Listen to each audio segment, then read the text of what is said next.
سابق وزیر اعظم نواز شریف نے لاہور میں مینار پاکستان پر جلسے سے خطاب کرتے ہوئے انہوں نے پاکستانی عوام کی خدمت کو اپنے عزم کا اظہار کیا۔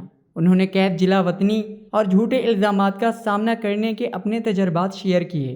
میاں محمد نواز شریف نے عوام کی حمایت اور محبت کا بھی اعتراف کیا اور زور دیا کہ انہوں نے کبھی انہیں نقصان نہیں پہنچایا اور حقیقت میں ان کے مسائل کو حل کرنے کے لیے انتھک کام کیا۔ انہوں نے اپنے لیے ملنے والی گرم جوشی بھرے استقبال پر اپنی گہری محبت کا اظہار کیا اور اس رشتے کے پائیدار ہونے کی طرف اشارہ کیا۔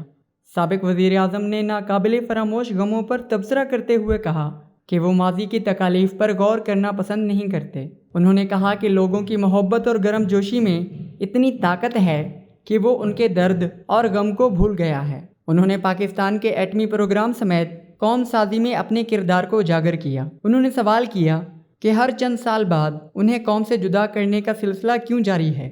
انہوں نے اپنے خلاف اور اپنے بھائی شہباز شریف، بیٹی مریم نواز اور پی ایم ایل نون کے دیگر رہنماؤں کے خلاف بے بنیاد قانونی مقدمات پر افسوس کا اظہار کیا اور بتایا کہ موقع ملنے پر انہوں نے قوم کے لیے قربانیاں دیں اور اس بات کی تصدیق کی کہ ان کا قوم سے رشتہ ان کے جانے کے بعد بھی بدستور برقرار ہے۔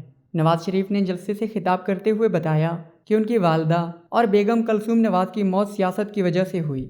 میاں محمد نواز شریف نے اپنے خطاب میں مہنگائی پر بھی بات کی کہ 2016 میں جب وہ وزیر اعظم تھا اس وقت روٹی کی قیمت صرف 4 روپے تھی۔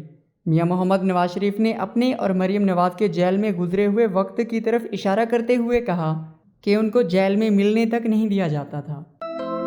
مزید ایسی ویڈیوز دیکھنے کے لیے ہمارے چینل کو سبسکرائب کریں اور بیل آئیکن کو دبانا نہ بھولیں۔